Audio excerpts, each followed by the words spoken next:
Today's assignment, encourage someone, even if it's yourself. Yes, there will be a test. Hello, fellow lucky humans. Welcome to Confessions of a Lucky Storyteller. My name is Joe Wilson, and I am a lucky storyteller. It's really hard to get something going when you are completely surrounded by negativity. And there are a lot of opinions around you that are not, yay. It is very easy to mock positivity, anybody being positive. Trust me, I have mocked it many a time. I think with all the shit that's going on the planet, if a motivational quote is the thing that's going to trip your brain over to think that maybe there is some other way of thinking about shit, that's when I think motivational quotes are useful, either to open a conversation or I've had people just say, thanks, I really needed to read that right now.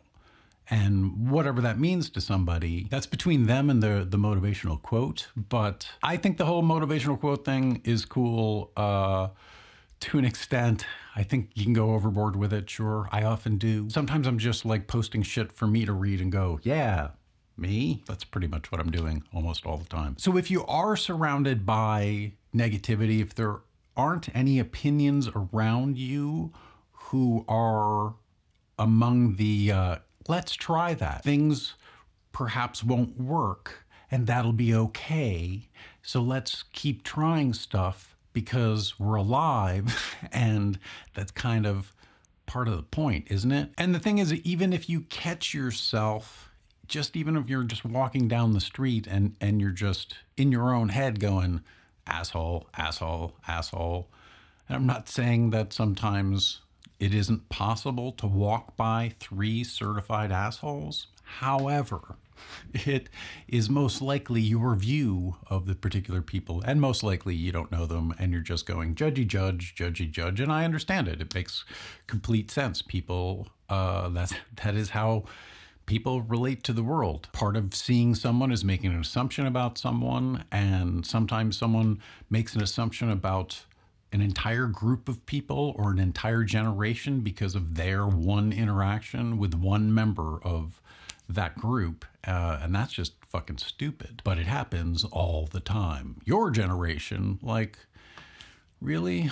Your generation was this solid block of thought that was all cohesive and together. Most of the time, a generation's thinking is a response to what is happening to that generation at the time. And not all of that is a blanket response. That's pretty easy to see. Just Vietnam.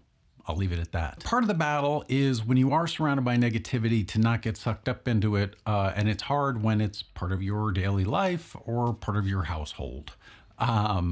It's a challenge trying to steer the conversation into something that isn't like, yeah, the world's going to hell in a handbasket and blah, blah, blah. And yes, there's lots of bad shit. I agree. There's lots of bad shit going on. But if all you're doing is listening to cable news channels who are in the business of scaring the shit out of you so you keep watching so they can keep selling you shit, that is their business. Their business is not to give you information. Their business is to keep you tuned in. And the way to keep you tuned in is to give you opinions you agree with and to scare the shit out of you. Maybe cut back on your supply of people scaring the shit out of you for profit, and perhaps your view of the world will change.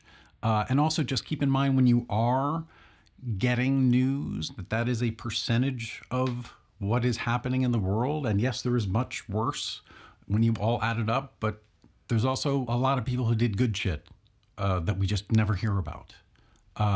Try to keep that in mind. The news is not the world. The news is all the bad shit going on in the world. And if they can keep us afraid of fucking something, then we have to keep watching, and they can tell us all kinds of stories that can get us into all kinds of trouble. Maybe back off the news a little bit, maybe find some other ways to get information, get in your own head a little bit and try to catch your own bullshit, which is also a challenge. Trust me. Mike, do you want to say goodbye? Thanks for tuning in, and thanks for listening to me blah, blah, blah. Mike's not going to put up with too much more of this. but a little bit. And try to be a little more positive if possible. No matter what's going on, I'm in a tiny little one-bedroom apartment, not in a giant mansion.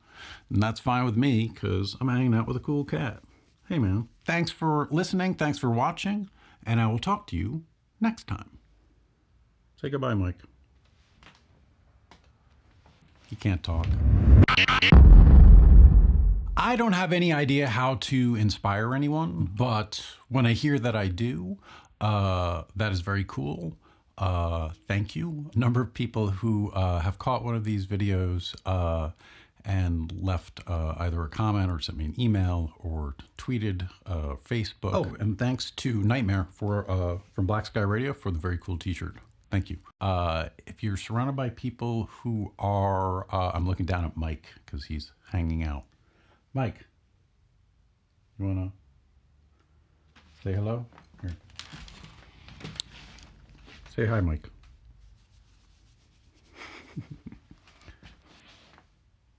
Assistant writer Mike, everybody.